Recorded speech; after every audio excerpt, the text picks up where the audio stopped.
The U.S. economy added 517,000 jobs in January, and the unemployment rate fell to 3.4%. At the same time, major tech companies like Microsoft, Amazon, and Facebook all announcing mass layoffs.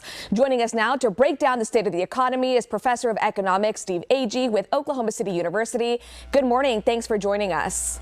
My pleasure. Thanks for having me. Happy to have you here. Let's talk about this. The job market is booming despite these high-profile layoffs. What is happening with these big tech companies? Well, I think this is somewhat of a residual or carryover from the pandemic. When we first faced COVID back in the spring, like March of 2020, the economy basically shut down for most of 2020. People didn't go out, they didn't go eat, they didn't go to movies, they didn't travel. Everything got shut down. So a lot of people got laid off or unemployed, especially in the leisure and hospitality space. But it really went across all different areas of the employment opportunities back in 2020 and even carrying into 2021. Now, as we emerge from the pandemic and we start to see the economy coming back to a more normal state, you're seeing employment increase. A lot of hiring going on, as you mentioned, 517,000 new jobs in January of just this year. So it's a very robust labor market at this moment in time. But having said that, when you think about what happened during the pandemic, when people were at home, what'd they do? They went online. So a lot of things got ordered through Amazon, or now you see Kroger deliveries in Oklahoma City. A lot of things are going to the tech world, and as a result, they ramped up their hiring of tech employees. Meta, Facebook, Amazon, Google.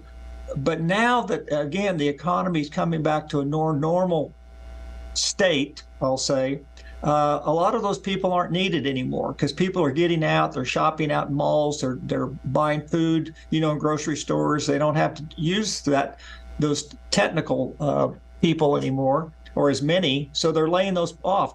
But we're seeing real strong hiring growth in other areas like leisure and hospitality industries, even manufacturing has picked up.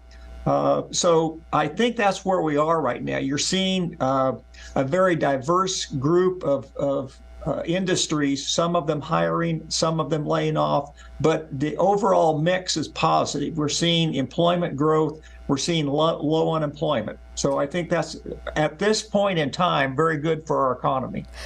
You mentioned there that there are other industries that are hiring despite these big tech companies that are announcing layoffs. Are other industries looking to pick up some of these tech workers that have been left without a job? Well, to the extent they fit within the confines of whatever that industry might be. And obviously tech people are pretty highly educated, they're smart, they're probably more mobile than say a construction worker would be or a manufacturing worker would be. So I think they will probably find jobs. There's a lot of tech industry out there, a lot of startups that are occurring. So I do think those people will probably find employment opportunities at a lot faster pace than people would in say, the hospitality industry or in manufacturing.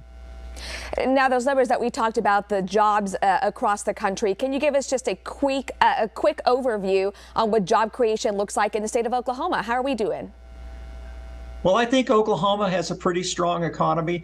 The headwinds now we have really relate to interest rates and inflation. So to the extent that the Federal Reserve continues to increase interest rates, that's going to create a real strong headwind against economic growth in Oklahoma and really throughout the entire country. So we're going to have to watch and see what the Federal Reserve does at their next meeting and the meeting beyond that.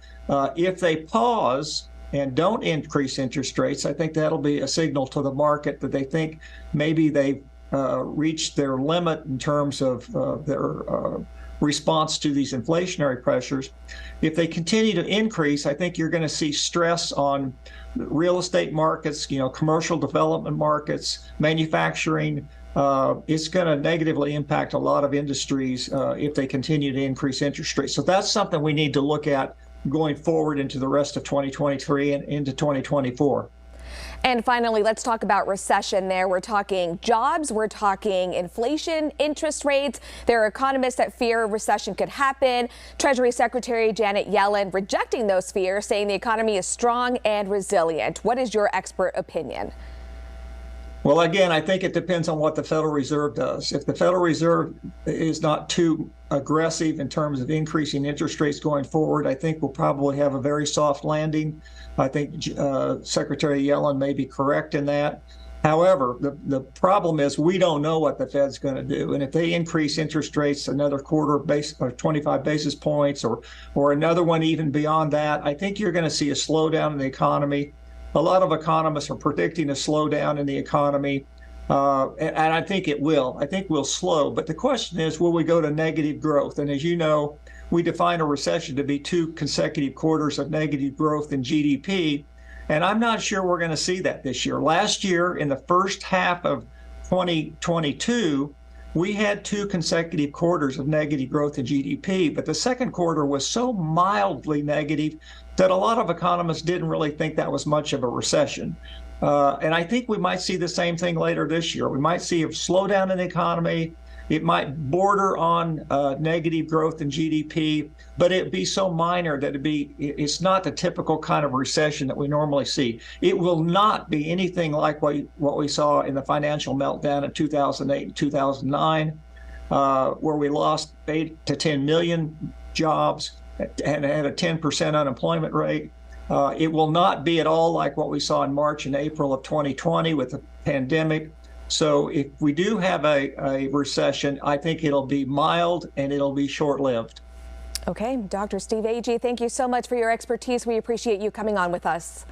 My pleasure. Thanks for having me. Of course. All right, Jonathan, let's get over to you. All right, our rain is moving on.